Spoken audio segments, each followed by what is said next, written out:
ஓம் ஸ்ரீ விநாயகர் துணை. செல்வ வளம் தான தர்மங்கள் பண்ணுவதன் மூலமாக நிச்சயமாக செல்வ வளம் நாம் பெறுவோம் அப்படிங்கிறதுக்கு ஒரு உதாரணமாக ஒன்று சொல்கிறேன் பாருங்கள்.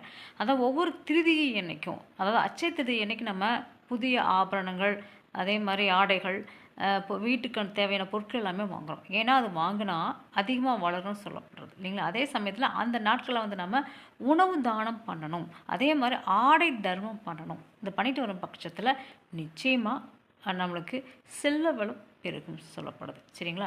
இப்போ அமாவாசைக்கு அடுத்து 3ஆம் நாள் வரக்கூடிய திருதியை, சரிங்களா, ஒவ்வொரு மாதம் திருதியை வருங்க. அதாவது வளர்வரை திருதியை.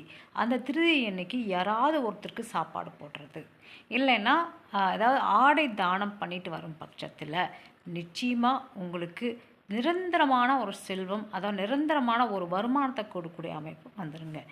ரொம்ப நாளாக பார்த்தா ஒரு வேலை ஸ்டெடியாக இல்லை, பொருளாதாரம் ஸ்டெடியாக இல்லாதவங்களுக்கு பார்த்திங்கன்னா நிச்சயமாக இந்த பரிகாரத்தை பண்ணிட்டு வாங்க.